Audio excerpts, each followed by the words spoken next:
This Faith and Finance podcast is underwritten in part by Movement Mortgage. Movement provides residential home loans and reverse mortgage options in all 50 states. Founded in 2008 during a major financial crisis, Movement was created to love, value, and serve people and communities. Learn more at faithfi.com/movement. Movement Mortgage, LLC supports equal housing opportunity. NMLS number 39179. For licensing information, visit nmlsconsumeraccess.org.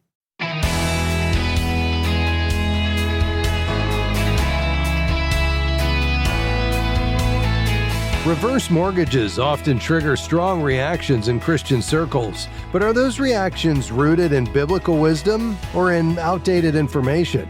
Hi, I'm Rob West. When it comes to debt and home equity, emotions can run high, especially among believers who genuinely want to honor God with their finances. But wise financial decisions require understanding the facts. Today, Harlan Accola joins us to shed light on this often misunderstood topic. Then we'll take your calls at 800-525-7000. This is Faith and Finance, biblical wisdom for your financial decisions.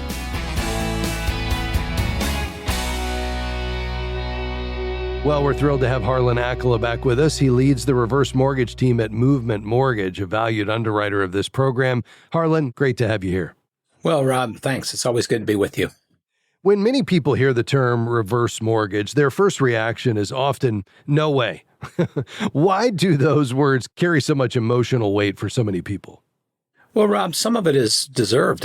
There's some history that brought out less than desirable products, people that were purposely taking advantage of seniors, simply bad actors and dishonest loan officers like there are in a lot of different industries where things are used incorrectly. There were mistakes that damaged trust, but people need to understand that today's safe reverse mortgage is a federally regulated product by the Federal Housing Administration, has a ton of built-in consumer protections for a protected class of seniors, and it's very different from what most people remember. And there's a tremendous amount of misinformation. Friends and family, quite frankly, even well-meaning church friends repeat things they've heard online. Well, you'll lose your house. It's too expensive. It hurts your kids. Those concerns are largely rooted simply in outdated information or misunderstandings. And we should really go back to Proverbs 19, verse 20, that reminds us, listen to advice, accept instruction that you may gain wisdom in the future. It's just a gentle reminder that understanding should come before conclusions and not to make decisions on wrong information. Know what you're saying no to, essentially. I agree.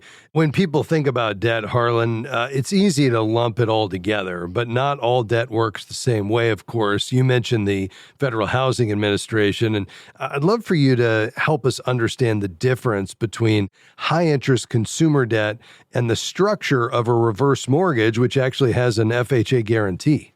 Well, yes, debt is considered bondage in many cases, and it really is. It can really hurt people when they have large credit card debt, or they bought a car they can't afford, or a snowmobile or a motorcycle, or they simply promise too much money for the future that they don't have. And most consumer debt, like credit card debt, you have to make monthly payments or you run into bad credit situations or even a lawsuit. And that's pressure on the cash flow. Now, a reverse mortgage, in contrast, doesn't require any mandatory monthly principal and interest payments. They're all optional as long as the homeowner lives in the home and makes sure they pay the taxes and insurance. So the structure is so fundamentally different that it can't be classed together, just like two investments can't be put together, one more risky than the other. And if people just understand how each type works mechanically, that's the key before making a comparison, and you know what kind of debt and what kind of responsibility you're getting into. And the fact that it's non-recourse just simply means that the only thing that is ever available as collateral for the loan is the home. And if the home happened to lose value, which most don't, you would never be personally responsible, right? Well, that's so true. That's the biggest reason why I personally have one and my family has one, is because it's impossible to ever leave a debt behind beyond the value of your house. And that's such a significant issue that most people are not even aware of. From a stewardship standpoint, someone in their late 60s or 70s that has substantial home equity but struggling with monthly cash flow and beginning to rely on high-interest credit cards, talk about that situation, and that's really one that needs attention, right? Well, it's so much so is, Rob, the majority of people now after 62 are still making a mortgage payment. In fact, more than 25% after 75 years old are still making a mortgage payment. And many of them have to take out unsecured high-interest credit card debt to take care of a water heater that goes out or a roof that needs to be replaced or whatever. And so a reverse mortgage is a better thing to do because it eliminates that mortgage payment. And often it's 30 to 50% of their entire income at that point. So it reduces stress. It lowers their total interest costs over the time. And quite frankly, Rob, the big thing is from a giving perspective, it certainly increases in that situation as well. Harlan, you're always helpful and educational when you stop by. We really appreciate you shedding some light on reverse mortgages today. Thanks for your time. Thank you, Rob. Our guest today has been Harlan Accola with Movement Mortgage. You can learn more at faithfi.com/movement. That's faithfi.com/movement. Your calls are next at 800-525-7000. We'll be right back.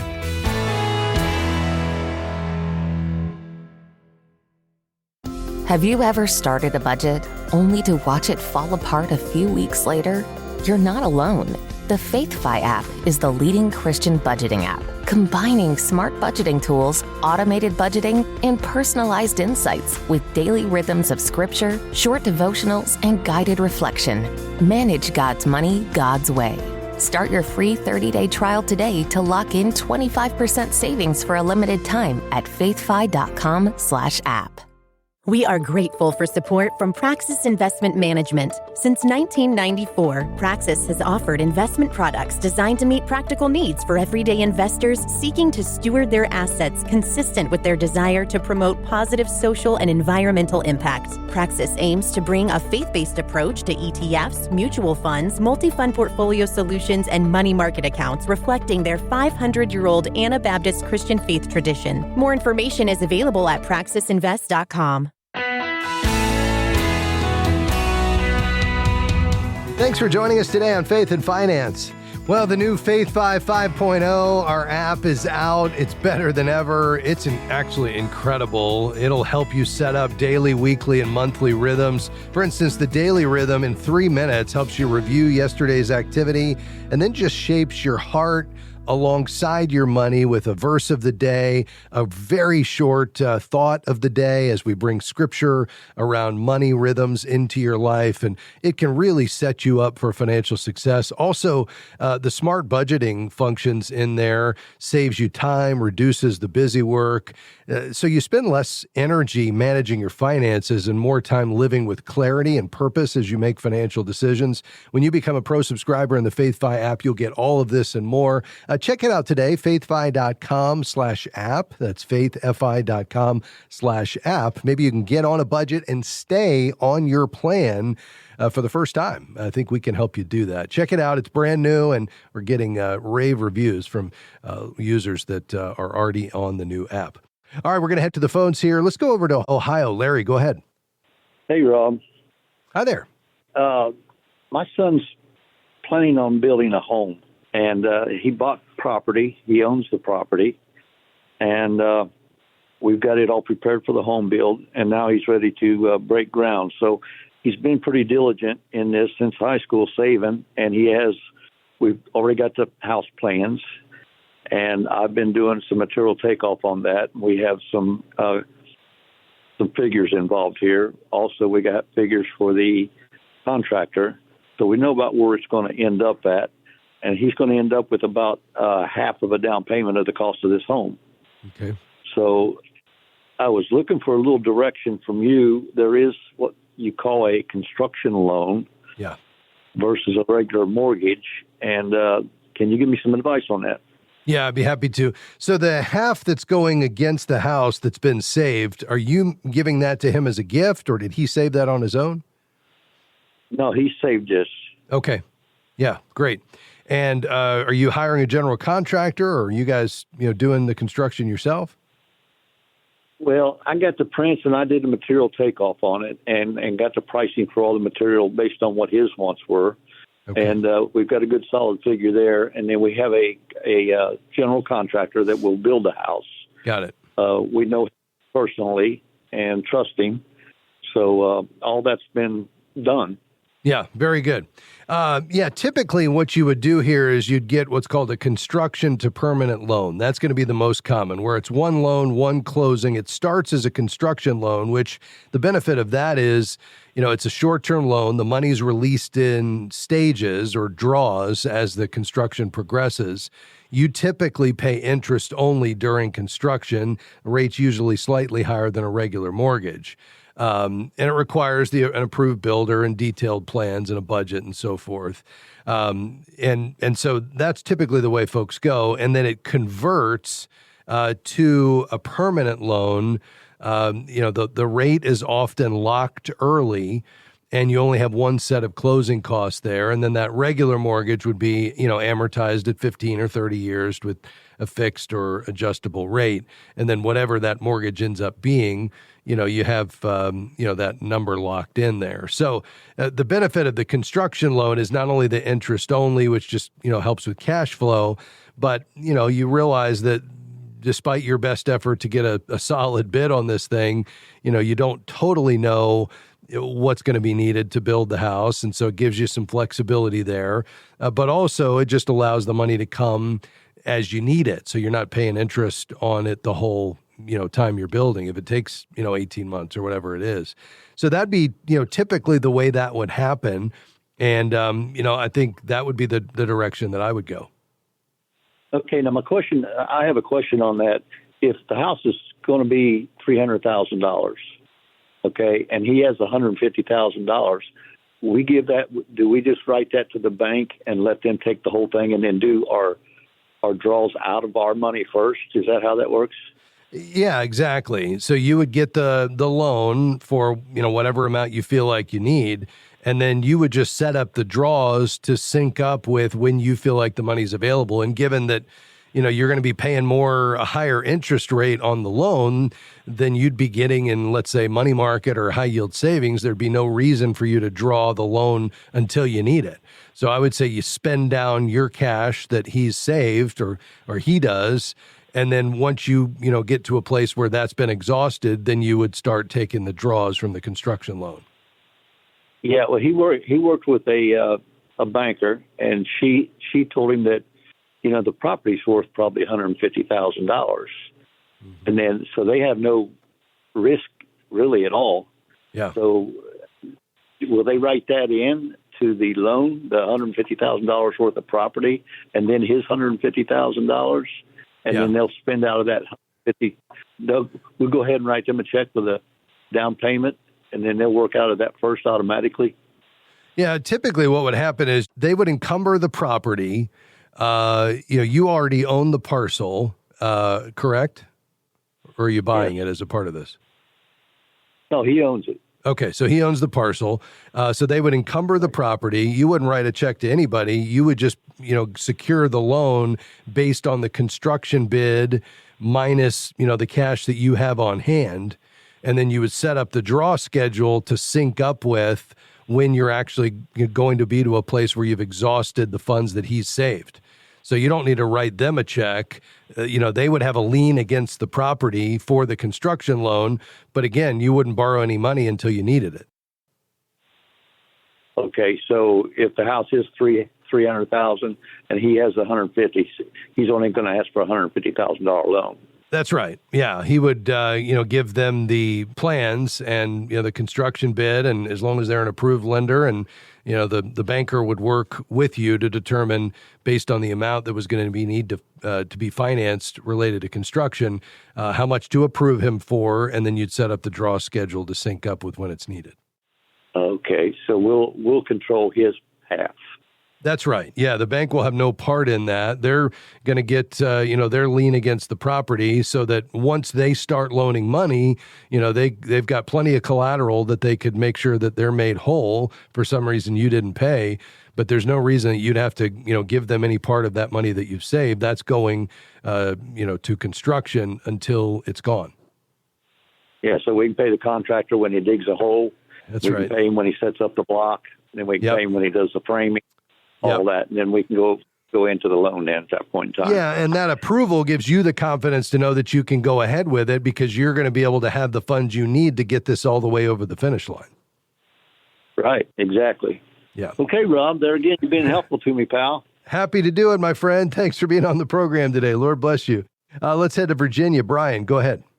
Hey, Rob. I'm a 53-year-old federal employee, and hopefully, good Lord willing, I'm looking at retiring in the next 4 years, or should be able to. My concern is this. So I don't work with a financial advisor currently. I don't have a will. I've done a lot of things, like I have a budget, an emergency fund, my pension, a good amount of money in my retirement, and things like that. My only debt is my mortgage, but I don't have an expert that I'm working with. Yeah. And I'm trying to figure out where to start because I want someone that's going to advise me on taxes and the whole 9 yards, where to invest my money now and in retirement. Love it. Yep. No, you've done a lot of great work to get to this place. An advisor could really help you take it forward from here. We'll talk about how you select that person after this break. Stay right there. We'll be right back.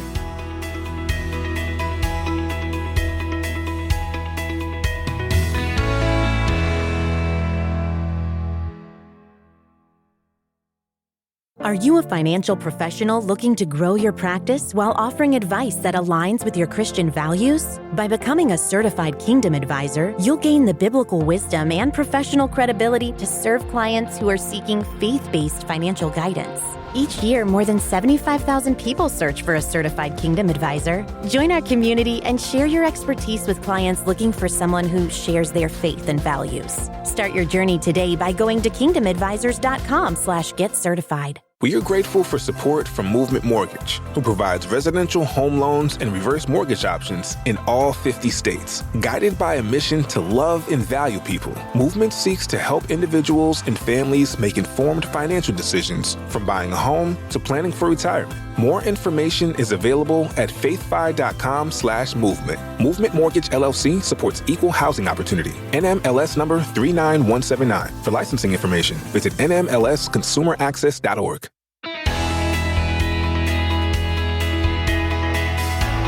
Helping you apply God's wisdom to your financial decisions. This is Faith and Finance. Before the break, we were talking to Brian. He's 53, working full-time. He can retire at 57 because he's well-planned. He's got his pension from the federal government. He's got all the pieces in place, having paid down debt, and just wondering about finding an advisor to help him kind of put the finer points together around retirement and estate planning, and just wondering, how does he find somebody to trust? And, Brian, this is why we created more than a decade ago, it's been approaching 20 years now, the Certified Kingdom Advisor designation, because we knew that there was, first of all, a lot of people being taken advantage of in the name of religion in the financial services industry. It's called affinity fraud. And we wanted to be able to protect the public, but also to be able to help God's people find a financial advisor who was entirely competent, but who also understood the heart of God in Scripture and could bring biblically wise financial advice. But we also wanted there to be really high and rigorous standards. And so that's why it requires a 50-hour university course on a biblical worldview. It requires a proctored exam. It requires a pastor reference and a client reference and a statement of faith and a code of ethics and at least 10 years experience and another big C designation, either CFP or CPA or CFA or a few others. And so you put all that together and plus 10 hours of annual continuing education, and we've got nearly 2,000 certified Kingdom advisors now across the country, and they don't work for FaithFi. We're a ministry just to train and equip them. We issued the designation out of Kingdom Advisors, our sister ministry, but they're either independent or they work at a big firm on Wall Street, or, they're at firms all over the country. But it allows you to interview and find an advisor, but the starting place is to know that they've met these high standards. And so you could go to findacka.com and do a search for a certified Kingdom advisor there in Virginia. I'd interview 2 or 3. We even provide a list of questions you could use as you're interviewing them at findacka.com. But I think what you need to start with is that quarterback that would be probably a financial planner and a wealth manager, somebody that could help look over your plan, help you determine based on what lifestyle you've arrived at, your finish line for your spending, what do you ultimately need for retirement? Are you on track? Sounds like you probably are. Help you think about, how to take advantage of the funds you'll have coming in this retirement season and to use those in the most tax efficient way possible. To the extent you need wealth management, investment management, this person could typically serve in that role. Make sure you're not, spending any more on taxes than you should. Also get you connected with a godly estate planning attorney to make sure the next steward is chosen and prepared, and you've got a will in force. And if you need a trust, that's there, not to mention the power of attorney and the healthcare surrogate and the living will and all the other pieces. So, I think that's probably your next step. And then you've got that person to kind of journey alongside you as you head into this next season of life, just to make sure you're really well planned. But give me your thoughts on all that and any follow-up questions you have. That makes complete sense to me, and I appreciate the input as far as actually what goes into their certification. Do you happen to know if they're typically fee-based at this point, because I don't have a huge amount to invest with them, how that normally works? Yeah, it does vary just because, again, they're not employed by us, so there's not kind of one set way that they get compensated. However, I will tell you, many of them, yes, are, in some cases, even fee only. So if you just need a financial plan, you can just pay, either by the hour or by the engagement for comprehensive financial planning. And you'd want to talk about that as a part of the interview and discovery process as you're talking to these advisors. But, often the most common way that somebody in this position would get paid is based on the assets under management. But in the case where you're not looking for investment management, you've got these guaranteed income sources, and you just want somebody to be there to give you the plan and maybe check in with, once a year or something, you absolutely should be able to do that on a fee basis. Oh, that's great, because that gives me the language to use when I talk to them and ask those questions. And I guess my last thing is, I keep hearing this, whether someone's a fiduciary or not. Is that something that you recommend? I would make that as a part of your interview process, and yes, and that's just a simple term that means they are bound by the obligation to put your interests above their own. It's less of an issue when we're not talking about products or investments being sold, because, there's not really any way for them to put their interests above your own. But I think just as a best practice, I would work with a fiduciary, and you can ask that question as you make that interview process. Okay. Thank you so much, Rob. I appreciate it, and God bless you. And you as well, Brian. All the best to you. Thanks for calling. Miami, Florida is where we'll finish today. Alex, go ahead. I wanted to know, when would you consider it a good investment for you to upgrade or remodel your house, your home? If you have to take roughly 25%, it would cost 25% of your investment, your retirement investment, to do that. Would you invest that money in your home? Yeah. It would increase the value for home? Sure. Well, I think there's two considerations there. The first is it's less about the percentage, and it's more about the starting value. Right. So if you had over accumulated and you've got more than you think you'll need to sustain you for the rest of your life, then it's not a big deal to take 25% of that and put it toward improvements. If you don't feel like you've saved enough, putting 25% into your home, even though it's going to improve the value, you typically, depending on what the renovation is, you're only going to get back somewhere between, 40 and 80% of what you put into it, typically. And so, you're going to lose money on that equation, and, it can't generate an income because it's your primary residence. Whereas that money still in your retirement accounts invested not only has the ability to appreciate instead of depreciating by putting it into your house, because you don't get the full value back out, but it can't earn an income like it can when it's in stocks and bonds, dividends or interest. And so I think for that reason, it really comes down to how much do you have in the way of assets and how well prepared are you? Because if you're right on the edge, I would say, no, it's probably not the season to just, take 25%, put in the house. You'd probably be a little more judicious about how much you pull out and when, just to make sure you keep this money growing for you, earning income, and helping you to cover your lifestyle expenses alongside Social Security or whatever else you have. Does that make sense? It definitely does. Thank you very much. Okay. God bless you, Alex. I would say, just in closing, perhaps put together that retirement budget. Maybe you've already got it. I would look at what guaranteed income sources you have, Social Security, whatever else, and whatever's left, you have to solve for with your assets through a withdrawal rate. And if you have to take more than 4% to solve that, then you're probably not quite there in terms of what you at least need on paper to be able to fund your lifestyle. If you're well beyond that and you can, you don't need to take anything every month, or you're taking less than 4%, you probably got a little bit of cushion there, and maybe you can put that into the house. I hope that helps. God bless you. Thank you to Tahira, Amy, Omar, Taylor, and Rihanna. We'll see you tomorrow. Faith and Finance is provided by FaithFi and listeners like you.